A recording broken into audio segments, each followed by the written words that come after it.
Imagine a little boy on the Belgian-Dutch border. The cart he drives is almost bigger than him. He can barely see over the steering wheel.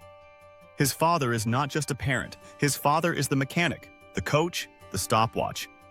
Every lap is timed. Every mistake is corrected. And when the track turns wet, he doesn't stop. Because in the rain, you can't hide. You either feel the grip or you lose. That boy's name is Max Verstappen. At just 17 years old, he will enter Formula One, before most people even have a driving license. At 18, he will win his first Grand Prix, and he will become the youngest race winner in Formula One history. Then he will turn talent into domination. 4 world titles in a row. 4 seasons where the pressure is constant, and the target on his back is huge. And even when a new champion finally beats him by only 2 points, he still fights to the last lap of the last race. Because this is not just a story about trophies. This is a story about focus, about a kid raised in a world where good was never enough. About speed, discipline, and a hunger that never gets satisfied. In this video, you will practice your English listening through the real life of Max Verstappen. We will go from his first kart as a little kid to the day he shocked Formula One. From fearless overtakes to championships built lap by lap, you will learn new English words and expressions. But more important, you will learn what it really means to stay calm under pressure. So, are you ready? Let's start the story of Max Verstappen. Max Verstappen was born on September 30th, 1997, in Hasselt, Belgium. His world was racing from day one. His father, Jos, had been a Formula One driver. His mother, Sophie Kumpen, raced karts at a high level. So for Max, speed was not a fantasy. It was normal life. His parents separated when he was young. Max grew up mostly with his father. And from the start, the rules were simple. If you want to be great, you train like it. Max climbed into a kart as a small child. Around 4 years old, he was already racing. His helmet looked too big for his head. His body was tiny, but his focus was not. His father measured everything: lap times, braking points, mistakes. Max was not allowed to just have fun. He was there to learn. And he was there to win. Week after week, they traveled across Europe. Long drives, cold mornings, wet tracks, hot engines. Max would race, pack up, and do it again. School became something he fitted around racing. Sometimes he left early to go to a race. Later, he moved to private tutoring so he could keep competing.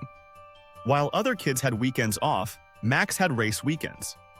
And slowly, the results started to scare people. He was fast in the dry, but he was even faster when conditions were messy. Because in chaos, he stayed calm. By 2013, he was not just promising. He was destroying records in karting. At just 15 years old, he won a karting world championship. He also won 2 European championships in the same year. It was the kind of season people talked about for decades. Then came the next step: cars, bigger speed, bigger danger. In 2014, Max entered the FIA Formula 3 European Championship. He was still a teenager. He raced older drivers with more experience, and he still won again and again. 10 wins in 1 season, 3rd in the championship as a rookie. It was impossible to ignore him. Red Bull had a reputation for taking risks, and with Max, they took the biggest risk of all. Before he even turned 18, they put him in Formula One. In 2015, Max made his F1 debut with Toro Rosso. He was 17 years old, the youngest driver to ever start a Formula One race. Most people expected mistakes. Instead, they saw control. They saw bravery. They saw a driver who attacked like he was playing a video game. But he was doing it at 300 kilometers per hour. Then came the moment that changed everything. Red Bull promoted him to the main team. And in his very first race for them, in Spain, he won. He was 18 years old, the youngest Grand Prix winner in Formula One history. In one afternoon, he went from future star, to global headline. But winning once is not the same as winning forever. The next years were a test. Fast cars, bad luck, crashes, strategy mistakes, pressure from teammates, pressure from the whole paddock. And still, Max kept building. He kept learning. He turned raw aggression into precision. He stopped trying to prove he was fearless and started proving he was complete. Then came 2021, the season that felt like a war. Max Verstappen against Lewis Hamilton. 2 teams, 2 nations, two different styles. The fight was intense from the first race to the last. They arrived at the final Grand Prix in Abu Dhabi tied on points. One race to decide everything. Lewis led most of the race. It looked finished. And then everything changed at the end. A late safety car, a last lap restart, one chance. Max attacked. He passed Hamilton on the final lap, and he became a Formula One world champion. It was dramatic. It was controversial. Rival to another. Go ahead, Toto. You need to reinstate the lap before. That's not right. Toto? Yes. It's called a motor race, okay? Sorry?